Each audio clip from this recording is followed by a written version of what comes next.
हर रोज सुबह बाजार खुलने से पहले जानिए आज रणनीति खरीदने की होगी। सिर्फ 1 घंटे में 40 स्टॉक्स जिनमें होगी कमाई। मीडिया कंपनी बजिंग रह सकती है, जिन्हें चुनते हैं हम जांच कर परख कर। आपको ज्यादा दाव एफएनओ स्टॉक्स पर लगाना चाहिए। स्टॉक 2020 सिर्फ CNBC आवाज पर। स्टॉक 2020 के प्रायोजक हैं बॉडी A6 और money managers eight ICICIbank.com।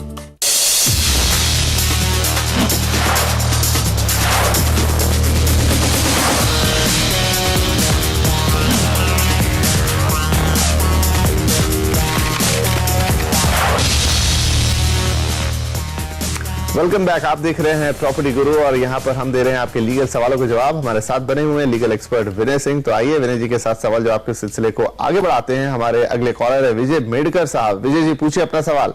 Sir जी, मैं थाना में रहता हूँ। मैंने एक फ्लैट लिया है घोड़बंदर रोड में। तो घोड़बंदर रोड में फ्लैट लेने के बाद मैंने 90% उसको पेमेंट किया है। तो अभी मुझे पैसा जो है मेरे पास है नहीं। अभी मैं उसको अफोर्ड नहीं कर सकता। बाकी का रजिस्ट्रेशन या वाटर चार्जेस, MSCB ये सब जो है वो बहुत 5-1 लाख रुपए सब है। तो मुझे अभी वो फ्लैट किसी के दूसरे के नाम पे करना है। तो मैं डील कर सकता हूँ। और डील करने के बाद मैं बिल्डर से पूछा तो बिल्डर बोल रहे कि मेरे को आप ट्रांसफर चार्जेस देना पड़ेगा 2%। तो ये वाजिब है, लायबल है, ये मेरे को पूछना था जी। ट्रांसफर चार्ज पर ये सवाल है। विनय जी क्या सलाह होगी आपकी? विजय जी, हम पहले भी कह चुके हैं इसी शो पर कि बिल्डर को कोई अधिकार नहीं है आपसे ट्रांसफर चार्जेस वसूल करने का। कोई कानून नहीं कहता है, और अगर उन्होंने कोई कॉन्ट्रैक्ट में लिखा भी है तो वो सरासर गलत है। तो मैं समझता हूं कि आपका पहला सवाल जो था, आप जरूर बेच सकते हैं किसी को, किसी और आदमी को, कोई उसमें दिक्कत वाली बात नहीं है। और लीगली आपको बिल्डर को कोई किसी किस्म के ट्रांसफर चार्जेस देने की जरूरत नहीं है। आगे बढ़ते हैं। हमारे अगले कॉलर है विरल दलाल साहब, मुंबई से कॉल किया। विरल जी पूछिए अपना सवाल। Yes sir, good, thank you very much for bringing me on show. जी पूछिए। मैंने प्रॉपर्टी एक ली 4 साल पहले। उसमें अलॉटमेंट लेटर दिया हुआ था और एग्रीमेंट पे फ्रैंक नहीं था। तो एक तो इसकी वैलिडिटी क्या है, और एक अगर मेरे को कंज्यूमर कोर्ट या कैसे करूँ इनको, वो प्रॉपर ये अगर पोजीशन के लिए ना दे कोऑपरेट नहीं करते हैं तो। रजिस्ट्रेशन पे फ्रैंकिंग नहीं हुई थी और आपके पास अलॉटमेंट लेटर उन्होंने दिया हुआ है? हाँ, अलॉटमेंट लेटर दिया हुआ है। और कभी एडवोकेट से सलाह लेके एक्स पार्टी स्टैम्प ड्यूटी भरवा दी। बट कोई बोलते हैं कि स्टैम्प ड्यूटी से आपका वो बेच नहीं सकते, लेकिन आपका पोजीशन का क्या?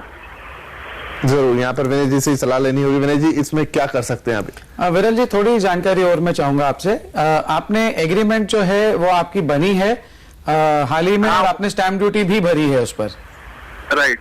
लेकिन आपकी रजिस्ट्री नहीं हुई, उस चीज एग्रीमेंट रजिस्टर नहीं हुई है। उसका CC बोलते हैं 7 माले तक ही आया है और 18 माले तक का प्रोजेक्ट है। और आपका फ्लैट किस माले पर है? 14th फ्लोर पे जी। इसके लिए मैं इस कारण रजिस्ट्रेशन नहीं करा सका जी। तो इस कारण से आपकी रजिस्ट्रेशन नहीं हुई है। आप पहले 1-2 चीजें मैं आपसे कहना चाहूंगा कि जो महाराष्ट्र में कानून है उसके तहत अगर आपने स्टैम्प ड्यूटी भरी है तो उसकी एक डेट आती है।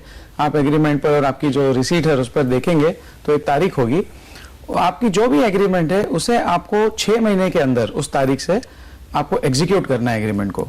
अगर आपकी एग्जीक्यूशन डेट स्टैम्प डेट से 6 महीने के बाहर जाती है तो आपका डॉक्यूमेंट ही इनवैलिड हो जाएगा। तो सबसे पहले इस चीज का आपको ध्यान रखना है कि आपकी जो भी एग्जीक्यूशन डेट है वो यहां रखें। दूसरी बात, जब भी आप एग्जीक्यूट करेंगे आपको 4 महीने की मोहलत दी जाती है उस डेट से रजिस्ट्रेशन के लिए। तो ये दूसरा लिमिट है जिसका आपको ध्यान रखना पड़ेगा। अगर आप 4 और 8 महीने के बीच में जाते हैं, 5 और 8 महीने के बीच में रजिस्ट्रेशन के लिए जाते हैं तो आप रजिस्टर कर सकते हैं, लेकिन आपको पेनल्टी देनी होगी। वो पेनल्टी 5 से 8वें महीने तक बढ़ती जाती है। तो ये 2-3 चीजों का आप ध्यान रखें और आप बिल्डर को परस्यू जरूर करें। जहां तक मैं समझता हूं कि जब तक उसके CC नहीं आ जाता, शायद उस डेट तक वो आगे आपको रजिस्टर करने नहीं देगा। इस चीज का वो इंतजार कर रहे हैं। लेकिन आपकी ये जो स्टैम्प ड्यूटी वगैरह भरी है इसका नुकसान होने का एक डर है।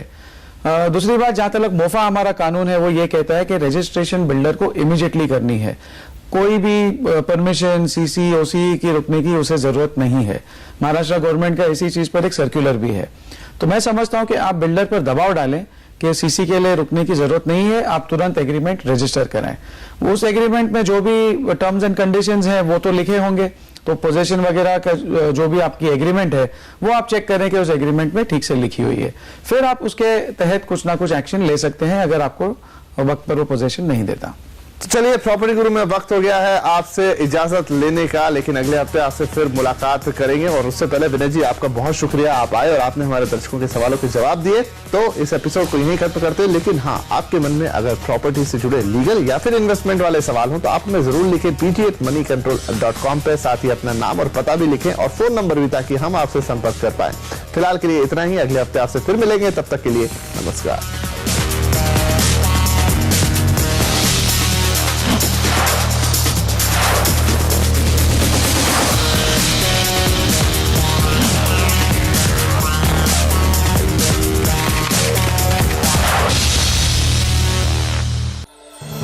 प्रॉपर्टी गुरु के प्रायोजक हैं the bold look of collar.